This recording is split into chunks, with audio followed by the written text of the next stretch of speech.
And new at 10 tonight, Phoenix fire officials have not released what caused a propane business to go up in flames in July, causing a massive fire near Sky Harbor Airport. Several people from Tucson tell N4 Tucson investigators they have been getting the runaround after their vehicles were destroyed. Our chief investigative reporter, Corus Nylander, looks for answers in tonight's N4 Tucson investigation. Just look at the images here. Much of these cars completely melted away after the intense heat of this fire.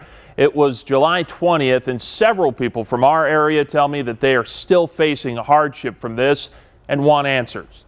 The thick smoke could be seen for miles around Phoenix Sky Harbor Airport. More than a mile had to be evacuated. Miraculously, nobody was injured, but more than 30 vehicles were torched. I'm just high alert, stressed out constantly, and it's like really wearing on me. Tanya Gooding lives near Tucson. She parked her car at the Sundance parking lot to fly and see her parents in Colorado. She was only a few days into her trip when she saw an email she'll never forget. There was an email that said urgent Sundance parking lot, and I opened it and it had said that there was a propane fire. Then she saw the news footage and knew her beloved Jeep was gone. My brain just started thinking towards the future and how am I going to manage with one car? This is all that remained of her car. I couldn't even tell it was my Jeep. My Jeep was black and it was just white, disintegrated. She figured since it clearly wasn't her fault, everything would be taken care of by the parking lot or Bill's propane service, which was destroyed by the fire and where many assumed it started. But that didn't happen. She also was still billed for the parking fee. Someone's going to pay for it because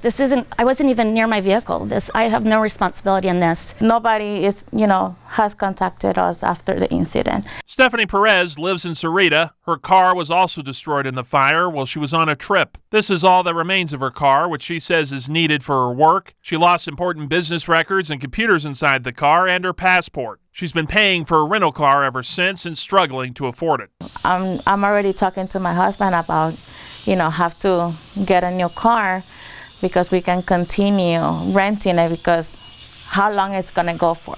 The N4 Tucson investigators reached out to the parent company of Bill's propane service, Letterman's Energy, and the Sundance parking lot. The administration for the parking lot never responded. Letterman's Energy sent us a statement saying in part, quote, "A cause has not been established and like everyone else, we're waiting on the fire marshal's report. I would like to make it very clear that there has been no indication to this point from any of the officials investigating the incident that the source was even on our property, much less that it was caused by our personnel, equipment, or operations, and we remain very confident that is the case." They recommend victims like Perez and Gooding go through their own insurance companies, but for many people like them without comprehensive coverage, they're hitting roadblocks. Perez and Gooding aren't convinced there's no one to blame. It was our cars, our personal belongings in there, and it shouldn't be just swept under the rug. It would be nice if they would just settle with all of us so we can all move on.